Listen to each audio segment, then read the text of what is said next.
big part of the show. We're on in 10 seconds, so get ready to have a good time. Hi, this is your captain speaking. Welcome aboard. Please fasten your seatbelts, sit back, relax, and enjoy the flight.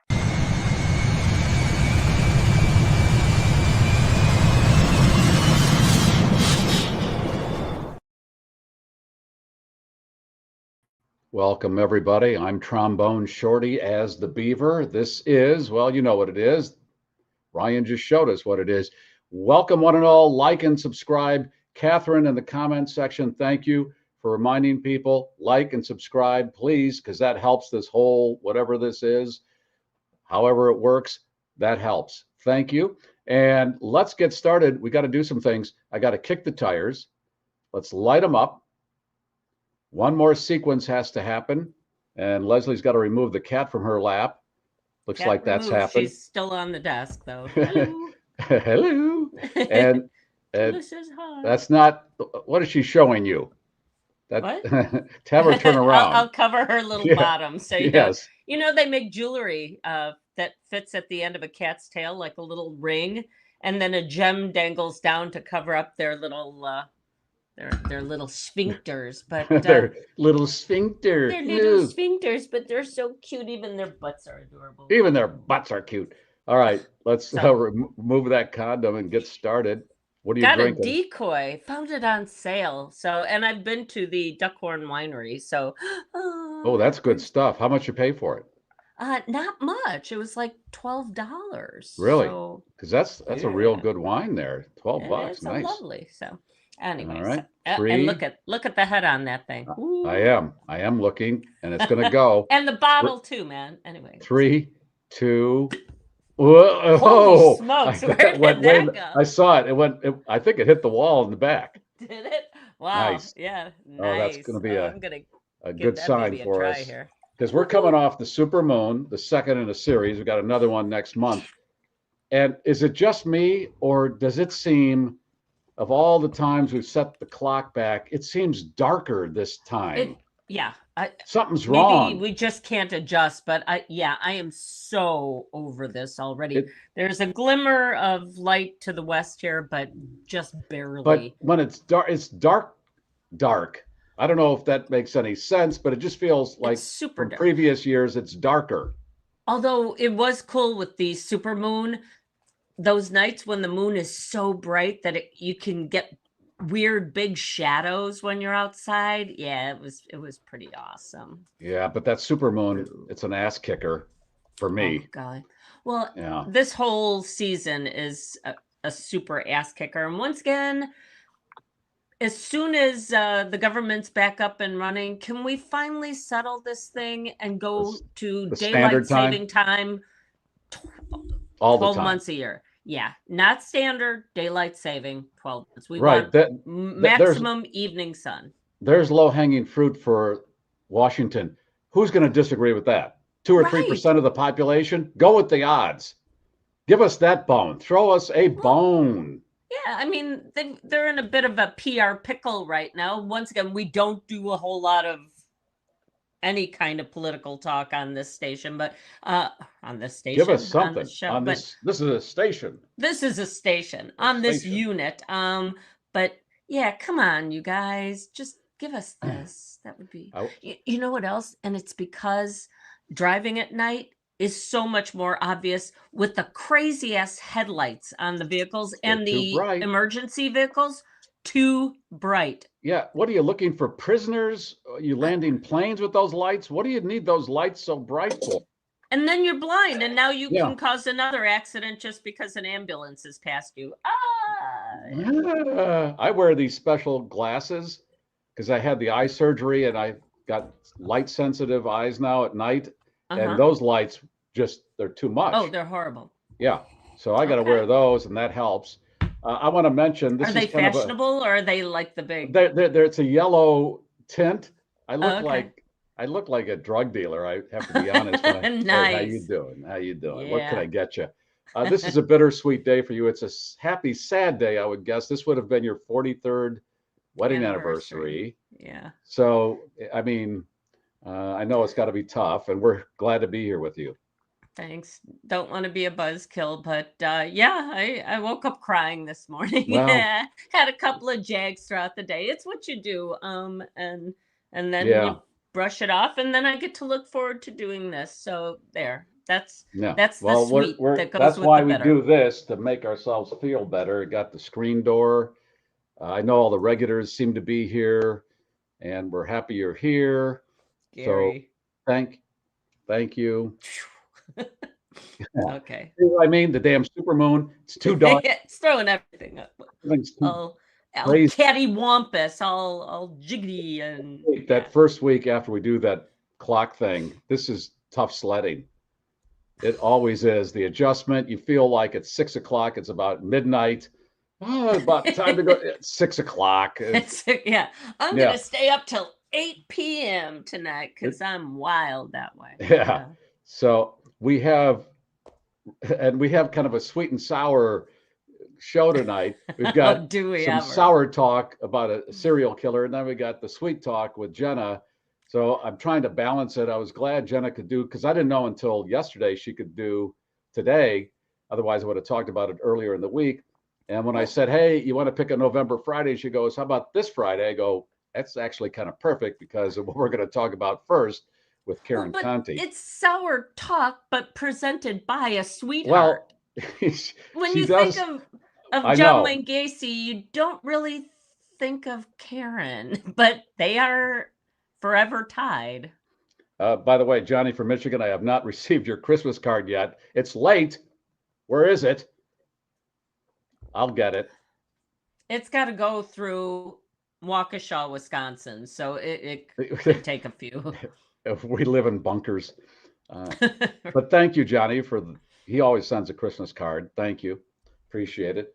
And like I said, Scott's Vintage is here, Catherine and Karen and Donna. I'm thinking I noticed that Michael Foley and Greg Durham checked in earlier, and they have sent us some new swag that we will be sharing with our viewers over the coming weeks. But I got to show you the envelope that Greg's swag came in, and it's, if you can see, they're all monsters. And I do believe that the post office opened it up and resealed it. So seriously? I think they may have thought that there was something wackadoo going on here. But well, don't sell those stamps if you don't want us to use them. And I'm hesitant to mock that because I do that. I've got stamps, and what I'm going to do with them? Well, I send packages because I don't send letters much anymore. So I send packages, and they're about 50 stamps. If you don't want us to use the stamps, don't make them monster stamps. Well, so with that, I'm not an impulse buyer in general, but I saw these at the post office and they were so just damn adorbs. It's little baby animals. And I went, I don't even need stamps, but yeah, give me some of those. I'll use them eventually.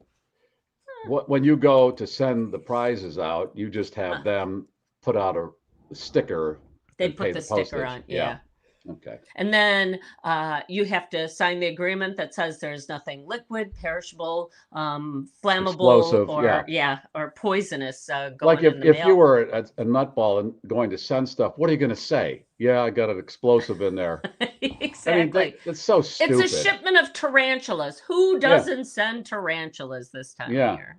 Yeah, I don't have anything in there. Well, speaking of nutballs, Karen Conti had a book out last year. Talked to her about that book called Killing Time with John Wayne Gacy. Now, I said on the show yesterday, is it Killing Time with John Wayne Gacy, or is it Killing Time with John Wayne Gacy?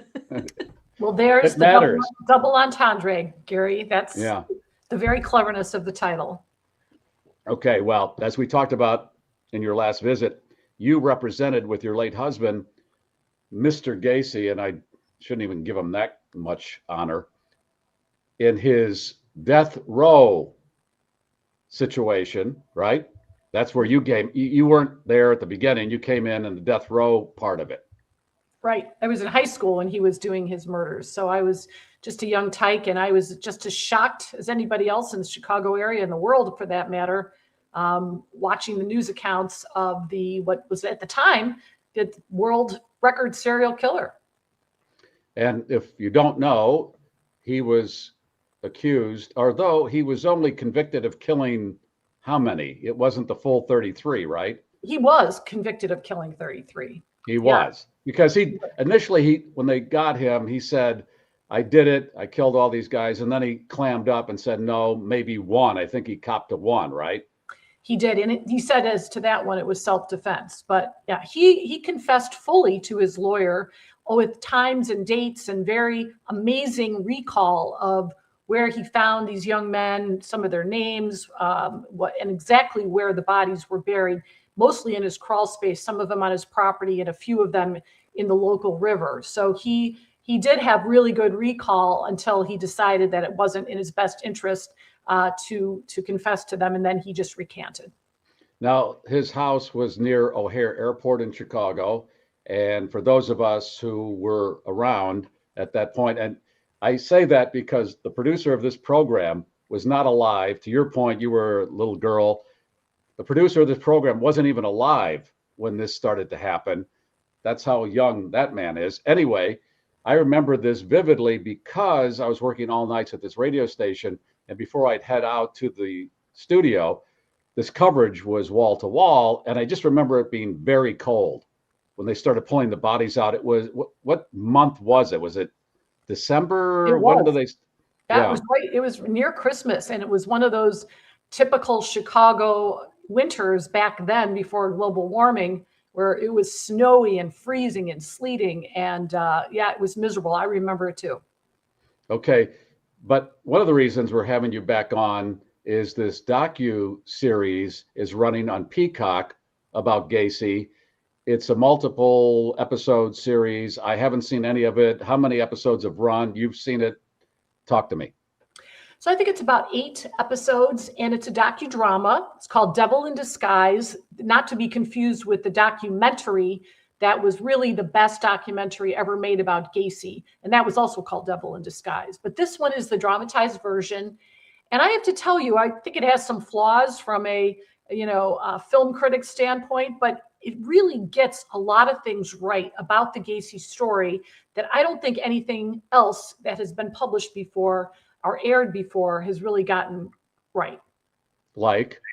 Well, the person who plays Gacy is named Michael Chernus. I've never seen him before. He was in Orange is New Black. He really captures Gacy. And, I spent over 50 hours with Gacy one-on-one. I also spent a lot of time with him on the telephone. So I knew his mannerisms, and I knew the way he talked, and I knew the way he acted and how he would change moods. And Chernus somehow got it right. He looked like him. He was built like him. He had that vacant stare. He had that banter about him, the know-it-all kind of stuff. He had the Chicago accent down perfectly. And he, it was eerie, Garry, because even though I've seen, obviously, pictures of Gacy and movies of Gacy and interviews with Gacy, it was weird to see somebody who was still alive who was acting like him. It brought it to life for me. And I really encourage people, if you don't know the story, to watch it. And if you do know the story, this gives you a different angle. And we were talking a little while before we went on here about serial killers. There doesn't seem to be, thank God, as many, for whatever reason, in the last number of years, where in Chicago, you've got the Gacy murders. And then I had an investigator on not too long ago who was part of the Brown's chicken murders in Palatine, Illinois in the 90s. And there are how many of these now active that we know about? I don't know exactly. I would say probably around 50 or 60 that the crime stat people will tell you are active serial killers. But it's just so much fewer than before. And you can imagine we now have a database that is integrated. Back when Gacy was killing people, he would go across the state line. He had a prior conviction. It was never put together. Even the police department in Chicago had no ability to communicate with each other about missing boys who were going missing, all the time. All of them connected to Gacy. And so also, of course, we have phones everywhere pinging. We have cameras on everything everywhere. And we have all the DNA, of course. So DNA, that's the one that got the, I'm sorry, that's the one that got the Brown's chicken murder really locked in, because they made that mistake where they ate some chicken and threw it in the garbage can in the restaurant. And some cop that was on the scene had the one that they had no DNA then, had the foresight to keep it in evidence. Yeah, that was amazing. That was a crime that you think should have been solved, but then you look back and you say, wow, a lot of things fell into place to finally bring those two to justice.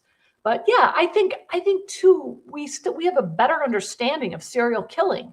Gacy had a prior conviction for sodomy in Iowa, and he served about 18 months of a 10-year sentence.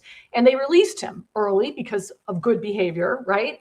But you know that when people do this kind of thing, they're going to do it over and over again. We just know that now. And I think that Gacy, because of his prominence in the community, he was a successful businessman, he was politically connected, he was living in a nice suburb. No one suspected somebody, even if they had a conviction like that. But now I think we would just be wiser to him. I know you're going to say it's because they're sociopaths, where I think, how do you do these horrendous things? I don't know how you can call these people human, and then go about your day and do normal things, where Gacy was burying these guys and then he was with his wife or his kids or whatever and going to work. I don't know how, well, again, they're sociopaths. Yeah. And, the weird thing is that when you sit in front of somebody like this, and I've been asked this over and over, like, did you see that evil in him? Did you? No. Knowing what I knew about what he did, and I knew it all very well. I had read out the psych reports. I had read the books. I knew what the horror he was capable of, but yet there was nothing there that would tip anybody off to say this guy's a danger.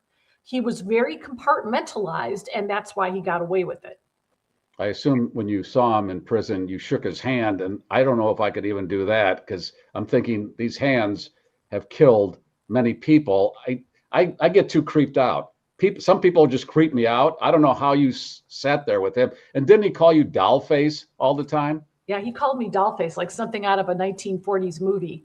Gacy didn't creep me out. But, when you're on death row back in Illinois at that time, we had like this I-57 killer. We had all these people who had a 17-year-old who killed his whole family because they were getting on his case about his loud stereo music. So I'm surrounded in the bullpen with no bars by all these people. And Gacy was the least scary of all of them because he was a measured predator and I wasn't his type.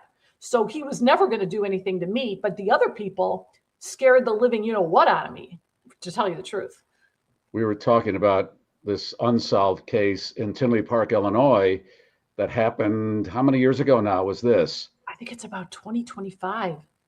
This is another one where guy goes in and kills 5 women in this Lane Bryant store early in the morning and just slips out. And to this day, they got a lot of ideas, but nothing so far to pull anybody in, right? Right.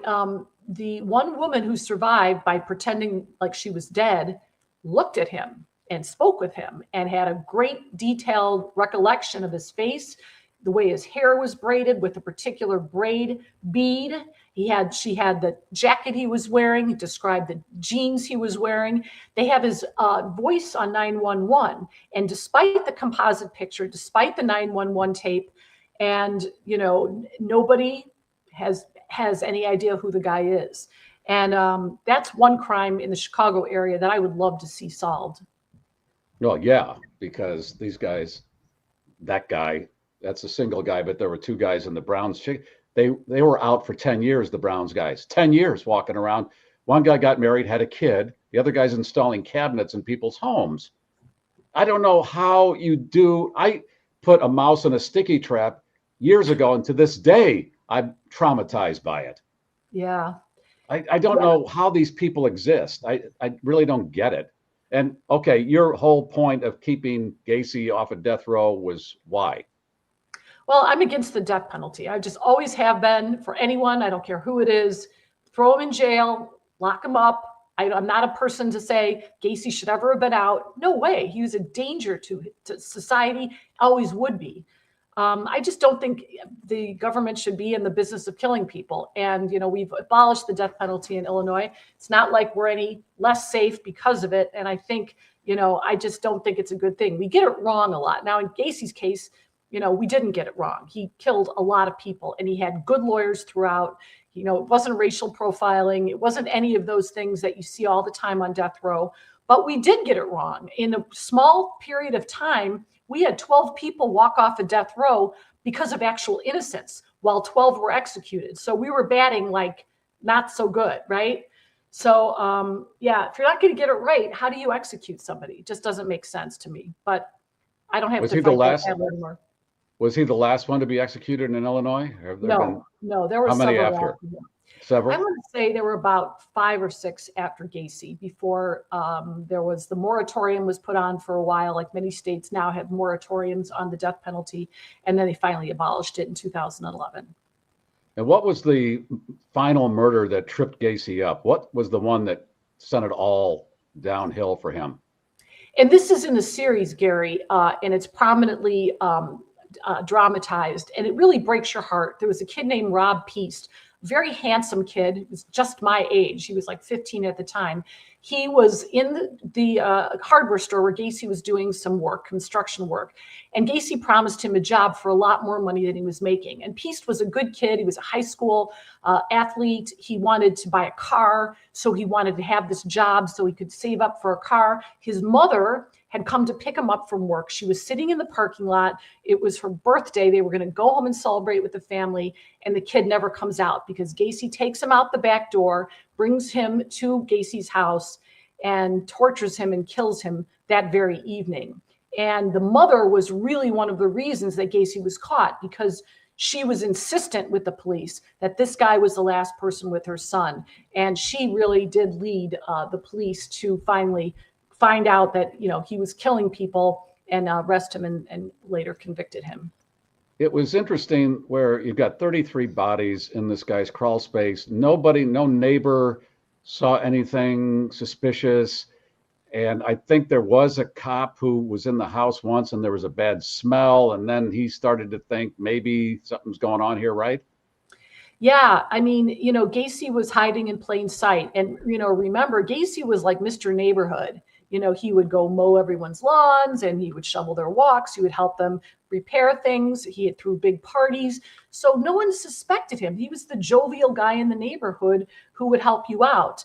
Now, later on, you heard that some people said, oh, we heard some things and he was up late at night and we knew he liked to party and he had a lot of young men hanging around, but we knew he employed them. So they never thought about it. So yeah, I mean, he got away with it in a neighborhood where the houses were very, very close together. All right. So now you do family law, mostly divorce cases. Yeah, that's what I do. Orders of protection and family law, divorce, post decree, child custody and all that. Don't ask me how I got involved in it, but I think, I did my death penalty case. That was one and done. I would never do it again. And then I finally just kind of got away from criminal work because it's sort of a rough and tumble practice. I did it when I was young. You're constantly in prisons. You're traveling around the state going into prisons because your clients can't come and see you. And, it's just a hard way to make a living. So this is a little more suitable to my lifestyle now. I've been a lawyer for 40 years. So it allows me to be in the office more and manage other employees doing some of this work. Hearing people go at it, that seems like it would be unpleasant too, but you find a rhythm with it, huh? Yeah, and you know what? I'm fascinated by it. I really am fascinated by the psychology of people. What brings people together? What makes people get married when they obviously have nothing in common or they don't get along? All of the bad personality disorders, the narcissists who cannot stay married, who are on their fourth or fifth wife. You have borderline personalities. You've got people who are, been damaged goods and they inflict it on their children. And it's fascinating. And I do feel like there's some good I can do, that I can maybe try to get people and steer them in the right direction, maybe save them from harming their children. I rarely feel like I've been successful in that, but I feel like it's a good motivation and it's a good goal to have. All right. Well, the Peacock series on Gacy is running right now. If you want to check that out. And Karen, always a pleasure to talk to you.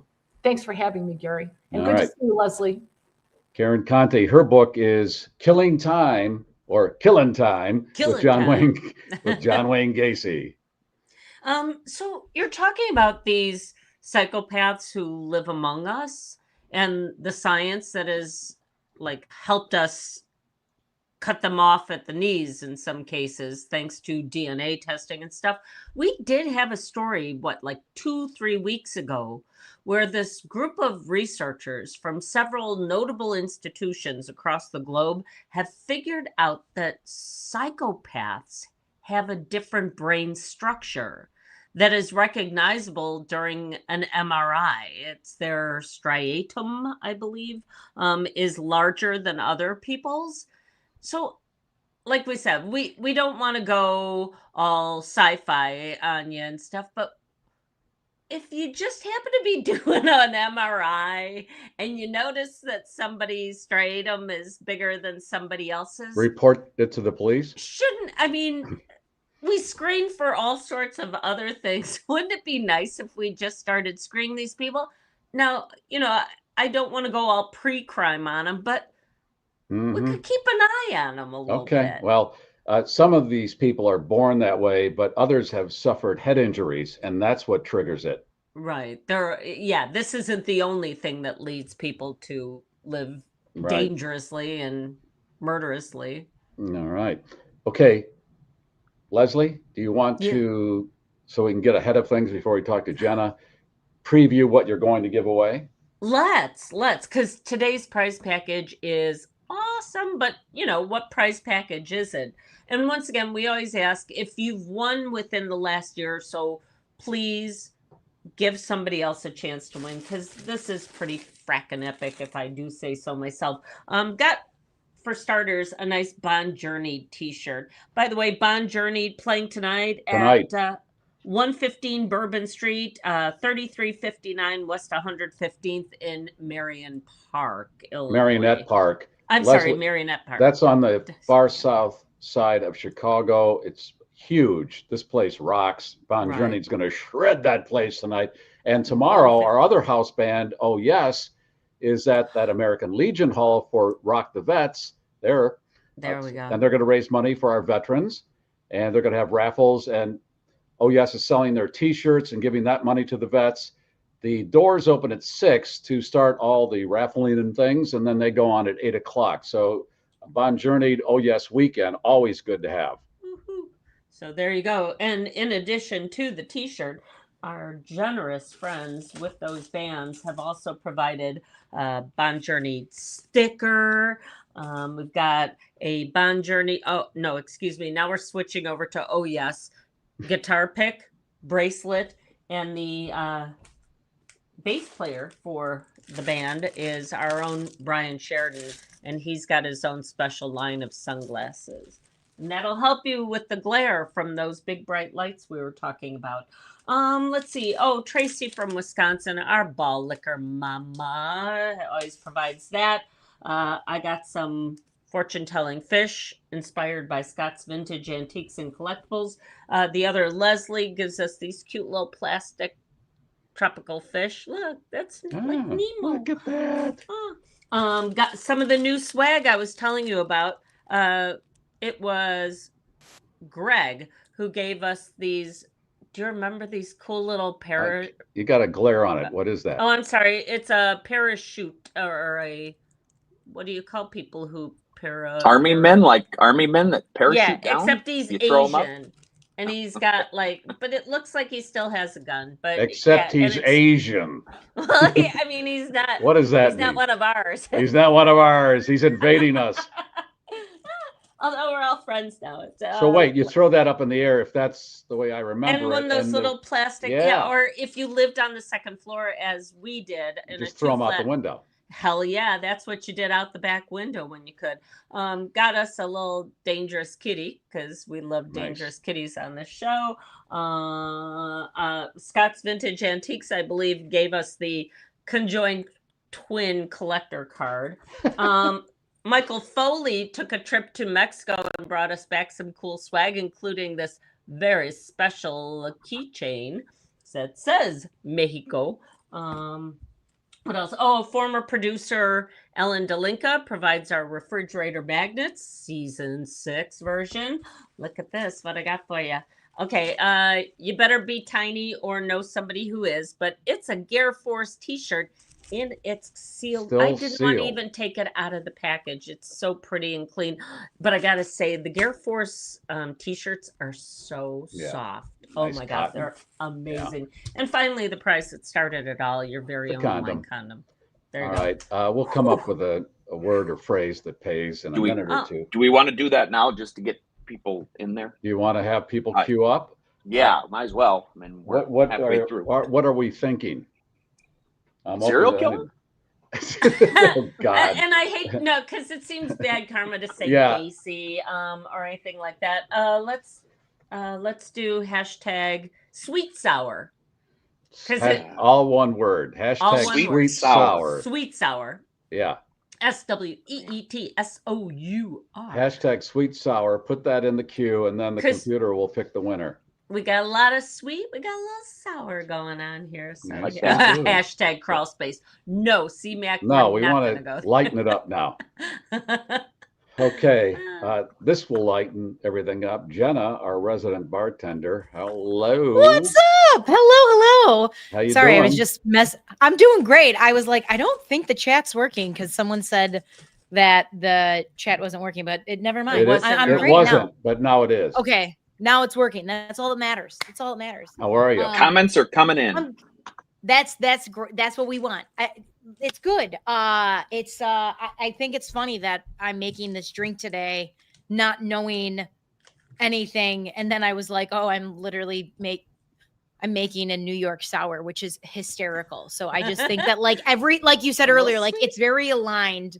Everything's very aligned today. Right. Before you even said that, I here. said this show's sweet sour. We got the sour with Gacy, and then you're going to sweeten it up with your drink. But you already had a sour drink in the mix before I knew that. Literally, and when you said it, I was like, how does he know that I'm making that? Like, you know why? And then, here, my wife got this at the dollar store. It's a crystal ball. I love it. That's it's how beautiful. I know things. This is at the dollar store. This is pretty nice for the dollar store, isn't it? It's beautiful. And when you bounce it, there's a light in it that goes off. Now, does it actually bounce, or is it one of those it things bounces. that a magician does where they it make bounces. it look like it's levitating? Yeah. No, it bounces and there's a light in it. Oh. Yeah. Oh, nice. So that's how I know things. I love that. Crystal ball.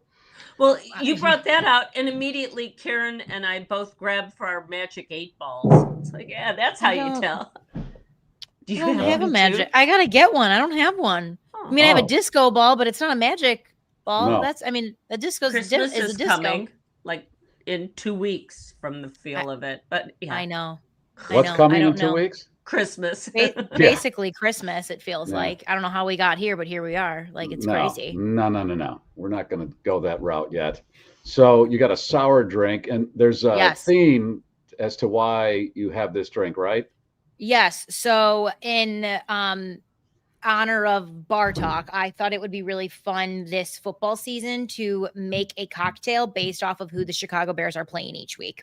So I've been doing it all season long. I missed one last week for other reasons, but I try to find like a little bit of history based on the team, like what's something that, Raider Nation people always drink, or what's something that's really a staple based in this city. And when I was thinking about New York, I was like, oh my God, a New York sour would be great. And I've never made it before in any of my cocktails. Like, it's so beautiful. And it also, even though it's like, people think it's Christmas, it's still a little spooky looking because you have this beautiful like red wine floater on top. So I'd say it's like an elevated cocktail drink, but some people, depending on, how your team's going to go, you might need some stronger stuff than a beer. And I have that for you. Good. I have that. Now, what's in it? Do we have to shop special for everything in this drink? You don't. So I would say there's two things to know. The two main liquors is you want to use either a bourbon or a rye, basically, because bourbon and rye are going to be sweeter than regular whiskeys. So just pick the one that you like the most. I really enjoy High West, and it was on sale at Benny's, which was why I got it. And then for your red wine floater, the 3 wines that they suggest are it's a Shiraz, a Malbec, or a Cabernet. Get the cheapest one, okay? Dark Horse. Because you're mixing it. Because you're mixing it. Like, do not buy a good bottle of wine to put on top. It's absolutely insanity. It's absolute insanity. Don't do it, guys. Just don't do it. But let's go ahead and get to making it. So we're going to do half of a lemon into our jigger or shaker. We were asking if it included lime because of the John Wayne Gacy talk that we were doing. Yeah, it's dark enough. The humor going dark. Sorry, guys. It's okay. And then a little bit of simple syrup. So you're going to do about 3/4 ounces. All right. Put this in. Now, this is where this is going to be. I should have cracked this earlier, but I didn't. Now, a true sour, a whiskey sour, New York sour, calls for the egg white in an egg. You obviously don't have to do it. You can drink it however you want. I will say, though, it does add this really beautiful, like frothy flavor and like component to it that Hey, Ryan, can you take Jenna's name off there so we can see what she's doing? Because it's kind of blocking some of the... Here, can I move it? Yeah. I can't move it. Her name, I don't know if that's an easy thing to do. I don't think I can edit that, but okay, I'm just asking. I don't know. I just don't want to kick her out. No. I didn't know if that was easy, so I just don't want to miss anything. And we still want to see you separate. Are you separating cleanly? Look at that. I didn't. She did. I didn't. No, I didn't. No, I didn't. I got the yolk in it, which means I got to take it out. So it see, doesn't this is let why me take that away. Well, this is why we didn't see. You could have just lied to us. You didn't. No, because then we have that your would name come. Good God, this is a mess. Oh God. Oh. Actually, you know what? You're gonna give me a minute. I'm gonna get another egg because this is such a mess. See, this is what happens. She thought she broke it before we even started recording. I'm telling you, it's the super moon. Anyway. It's just wreaking havoc with everything. But it's got pretty shadows. Yeah. And then we're going to talk about super moon. That's a little better. I have to put something in there. So next month. Oh, there we go. Okay, we're gonna dump that. We're gonna dump that out. It was kind of covered up anyway, so it was all meant to be. Okay. Now we get to watch. There we go. That's a better crack. Okay. So obviously you can buy like the egg white stuff, but I just think use this. Obviously, I'd like to think on a little bit. That was but we got it. We got it. Okay. Okay. So it's going to be about an ounce. And oh my God, I'm so sticky right now. I'm so sticky. Has nothing to do with the eggs, but nothing. Nothing. And then we're going to do 2 ounces of your either bourbon or rye. And then what we're going to do right now is we're going to dry shake this, meaning there's no ice. So you're just going to shake this for about 15 seconds and it's going to basically like emulsify the egg, which gives it that frothiness. So anytime anyone ever drinks any sour, your bartender should be doing this. If they're not, they're lazy and don't know what they're doing. But when you didn't I was hear that 16 and I used to take my parents up to Wisconsin and my father let me get my license early so he didn't have to drive. My treat would always be a whiskey sour wherever it was that we were. Because up in Wisconsin, there are no rules. Everybody drinks. No, there's no rules up in Wisconsin. It's great. All right, now we got that done and out of the way. Okay. Now we're shake it. Shake it. Ooh.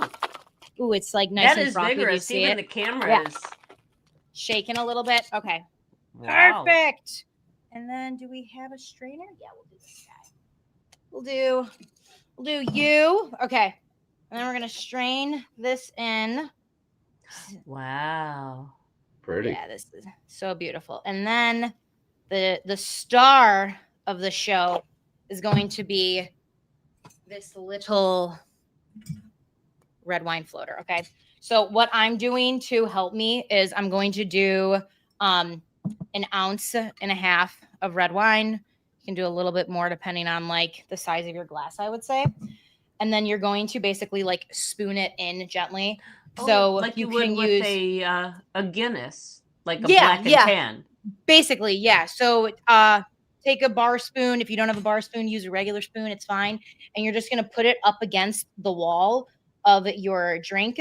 And then you're just going to slowly let it go onto the spoon. And then just like very, very gently let it tip in. You don't want it to like go all the way in, because if you just dump it in, it's not going to float on top. And that's what I think makes it really, really pretty. So there we go. How are we? Are we going to be able to see the top of the drink? Well, it looks like today, Garry, the moon is mooning, because today is not my day. It poured down the side. It poured down the side. And I Oh. made it earlier and it looked beautiful. I want you to know that, because I tested it out first, because I wanted to make sure. And it looks splendid. But we can't crack eggs right. And we're just going to add a cherry right into my mouth, because, you know, don't waste that. We're not even going to the drink. But it should have a beautiful flow. All right. Now it looks like a blood stain, which is also in keeping with today's program. All right. Enough of the sour. I want to mention in the comments section, Karen said that former Sun Times reporter Richard Roper was on the radio giving your family's bar a plug. There it is. Oh, cool. You see that? That is awesome. Talking about the drink establishment and mentioning yours. I love that. That's incredible. We love the good old pub, obviously. That's she's my favorite. In the shadow of White Sox Park on the south side of Chicago. Yep. And it's we just had obviously Halloween. My sister did an incredible job. I should have sent the photo to Ryan of decorating the bar this year for Halloween. It was very spooky. We have this beautiful back bar. For anyone who's a history buff, I think you'll maybe know this or appreciate it. But our back bar is an original Brunswick from the 1894 Chicago World Fair. How it ended up at my family's bar, I ain't got a clue. I'm sure my relatives have made up stories, but I don't know the actual origin of how it ended up where it's at. But there was a bar in Colorado that claimed to have Shinnick's original Brunswick bar, which I think is just comical. And for anyone who lives in the Indianapolis area or has ever gone to Indy, if you go to St. Elmo's Steakhouse, they have an original Brunswick bar too. So it's the only other one I've ever seen in my life. And I remember like I walked in there because I went to Indianapolis a few years ago and I was like, oh my God, that's an original Brunswick. And people were like, what the hell is that? How do you know that? And so it was this company that made bars and pool tables is what they were known for. And I think like bowling alleys. Bowling alleys, well, that's what I'm thinking. And bowling alleys, yeah. Yes. Yeah. So it's a real beautiful piece of craftsmanship. And we had a gentleman come in. It had to be at this point, maybe like 20, 25 years ago. And because at the time you could smoke in bars, the back bar turned black, and he came in and he's like, this is because from all the smoke and everything in the air, he's like, I can fix this bar and restore it to what it looks like. And my skeptical relatives were like, okay, you know, like you're not touching this. And he said, I can prove it to you right now. So he came behind the bar and there was a little piece on the back bar and he scraped it off. And I think my aunt gasped where the whole neighborhood heard it, but it showed the original proof of like the Brunswick bar with all of the information on it. That was like the proof. So he restored it. There's a few like imperfections because there's so much fine detail that like you just don't see in craftsmanship anymore. And it's like one of my favorite things about the bar. Like it's just so beautiful. It has so much history. And she's beautiful. I love her. Right. I love her so much. Yeah. And are you on is there gonna be a TMZ fight? recently? What, Leslie, what did you say? Sorry. I'm sorry. Is there going to be a family fight over this bar at some point? I don't know. I hope not. I think if I'll give credit to my grandparents on this, probably more so my grandmother. I never met them, but my mom is one of 9 and they all get along. And my mom's oldest, like, you know, and there's a lot of love in that so family. It's going to stay in the family, hopefully. Yeah. And I just think and like, even I have 21 first cousins. We all get along. They have kids now. The kids get along. So like, I can't speak for them and what they're going to do because that's their decision. I mean, I obviously hope it's in our family for a very long time because I think there's something beautiful about like being in service of people, whether it's in a good day and a bad day. You come to the bar, you have a drink, you have a conversation. Like that's why I love bartending so much because I really do feel like it is being in service. And I've got to be with people in every chapter of their life. Like we had a couple who came into the bar. They were new. They came in, we befriended them. And then they were like, oh my God, we're pregnant.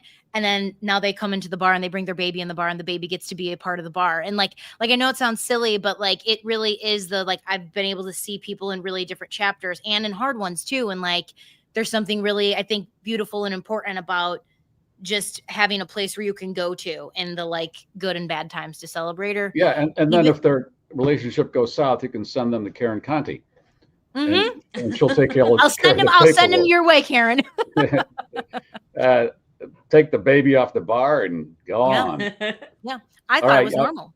I thought it was normal to have a baby. TMZ because you've been involved with TMZ a lot lately, right? You still doing that? Still doing that, going on once a month. I had my first, not my first, but like, you know, that like in that show business baby moment. I was supposed to do a story probably 3 weeks ago about Diane Keaton when Diane Keaton passed away because there was information coming out about her death. And so, you know, you do the whole, you're waiting, they're getting ready to film it and everything's like faux live. And I sat there and then they were like, show, which is unlike this live. Show, which is just live. But so I was sitting there and I'm waiting to go on. And like for my part, I've given them my thing. We've done the test call. We've done everything. We're good to go. And then Harvey was like, hold on, cut the mics. We need to look something up, which I've never seen before. And so the girl's like, do you want to, I was like waiting like probably like 7 minutes. And she's like, do you want to have us call you back or do you want to wait? She's like, it should be another 10 minutes. I'm like, just call me back. Like, you know, so it was like, any updates. And it was an hour and a half later and they were like, they had to cut the story. We're really sorry. Will you come on next week? So it's why I don't like to tell people when I'm going on because there's such a possibility of like, it just doesn't work out in your favor or, you know, when I tell people. But you are part of their chain. I am part of it. Yeah. But it's very much like you can go on and you can film and then they can cut it or you can think what's going on. That's show business, you know? So yeah. What was it that preempted you? With the story that got cut that day? That they decided had to be covered. They had to look up. There were certain things that weren't clear in Diane Keaton's death certificate. And so they wanted to make sure that they got those facts correct. So because they needed to make sure that information was correct, they didn't, I think they paused on like getting, again, like it is really interesting to see the absolute craziness of fact checking to make sure that everything they get is correct. Because the truth is, like, I don't think there's been a time that TMZ has been wrong. So well, that's the funny thing. TMZ has elevated itself above a lot of these so-called legitimate news organizations. Yeah. Right. And because he has the law degree, so he understands the side of the law. Whereas like, you know, I come from the journalism side of storytelling, where he's like, I think he's obviously a natural storyteller, but because of his background, he knows what questions to ask. So everything is like signed, sealed, delivers, T's crossed, I's dotted, so it's really fascinating to like see and be like a small part of the like this giant organism that is that, because it's just, there's so much that goes into it, and it's really fascinating to watch. All right. Well, Jenna, thank you. We'll see you around Christmas, December. Can you believe it? We're talking December. It'll be my birthday. It'll be my birthday When the is your next time. birthday? December 11th. We'll have to write this down and put it in the permanent file now. December 11th will be my birthday. It's a Thursday. Right. I got All birthday right. Well, plans on Friday, but we'll see maybe I'll what come on the day you Friday pick before. in December. We'll see you then. See you then. Until I hope Thank you guys you, enjoy Jenna. the cocktail. Thanks, Bye, guys. Jenna. We always do. Jenna Duddleston. All right. We want to take care of some things. First of all, the platform that carries the shows now. 2 shows we have that are premium, Tuesdays and Thursdays. The pre-board on Fridays to talk about what's going to happen on this, and then this. That's it now. Those are the elements of the GarrForce. So please, if you can, if you haven't already, and would like to sign up for those premium shows, Ryan, tell people what they should do. Go to GarryMeier.supercast.com. If you do that here next week, you'll still get the $8.99 deal. If you're still stragglers from previous premium members when you're over at Libsyn, you should have an email. And if you didn't respond to that email, you should have another email. So, and there's details in that. But now is the time to sign up, because after the promo period, if you are not a premium subscriber, it will go up another $1 to $9.99. So I put the information in the chat, and I've been scrolling it across the bottom of the screen. All right. Thank you. Please. It's less than a fast food meal these days. So okay, a couple other programming things. November 11th is Tuesday. That will be the next show after this one. That's Veterans Day. I will attach to that show my father's tape that I play every year, where he recollects a moment in World War II, a battle that he fought on Christmas Eve. And that'll be part of that show. And we know where Garry got his pipes from, because your father has just my sisters have he can this tell voice. a story. Yeah, My there's sisters something about it was just in Really? the DNA. Speaking of DNA, now tomorrow on WGN radio in Chicago, and it streams, my friend David Player, he had me on a couple years ago talking about the tape, and he's going to replay that tomorrow at 4 Central on WGN radio if you want to hear it there, or premium members, you'll hear it on Tuesday. Now, let us pay homage to the fine, yes? Well, I'm seeing Cindy says, check your spam. If you didn't see the email, hers ended up in the sometimes in the spam file. So they get in that spam collection, and look for it there if you're a premium member. Thank you, Cindy. And who do we want to thank first, Ryan? Doesn't matter. You want to do the new sponsor? Let's do the American Elm Apartments. I've been talking about this for several days now.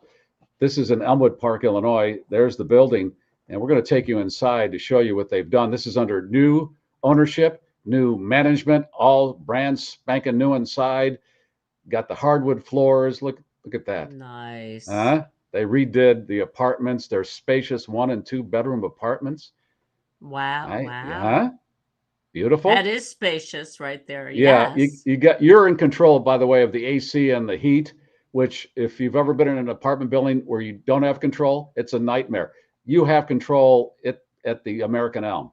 And it's walking distance to the train. So if you work in downtown Chicago, you don't have to drive. That's expensive and a hassle. So that's good.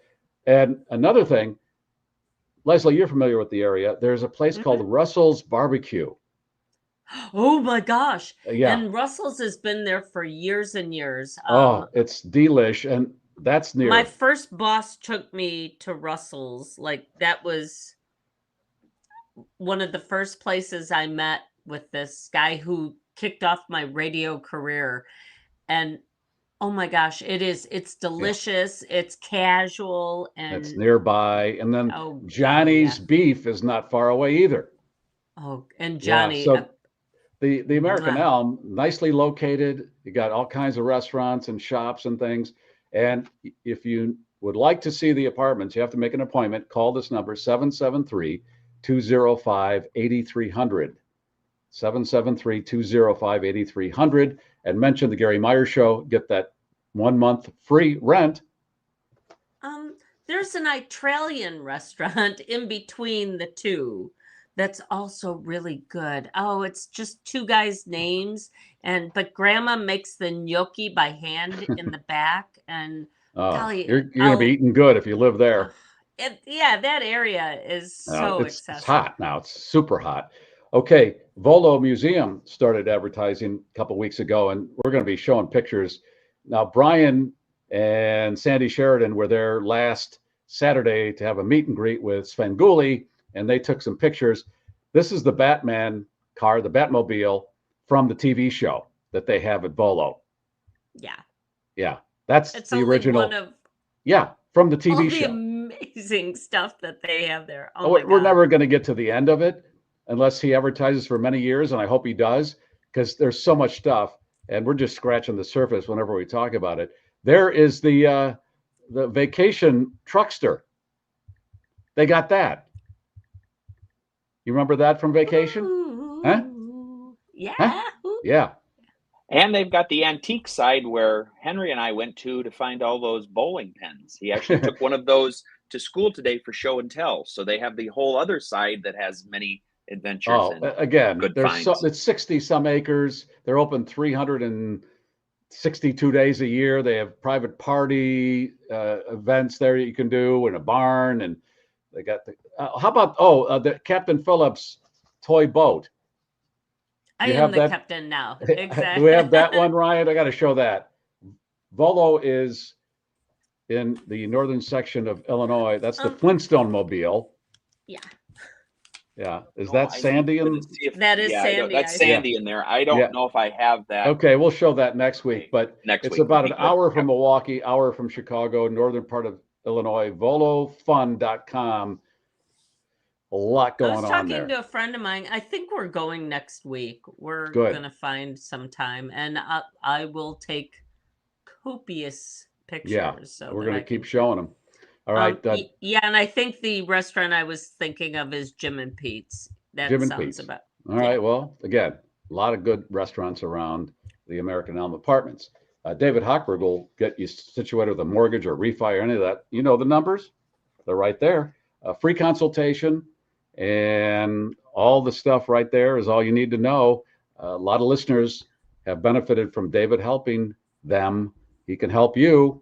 Patrick from Florida just emailed me a couple days ago. Hey, thanks to David, I got something going that I needed done, and he did it. Because they're in 43 states. He's licensed in 43 states. Buddy Bear Car Washes are only in the Chicago area. If you got some goo on your car, get it scraped off at a Buddy Bear. Give it a bear hug. Give that car a bear hug. And we're heading into dirty car season. A dirty, dirty car you have. I'm actually going to have to check the windshield washer fluid. Time to do it. And put some gas in the snow blower. All right, you got stuff to do. Anyway, share a story. Greg says we should have a meetup at Volo. That would be fun. Listen, I've thought about that. That's got to be, if we can do a remote Volo. Yeah. We're going to do it. We'll definitely do that. I'm sure Jim, the curator, would be more than happy.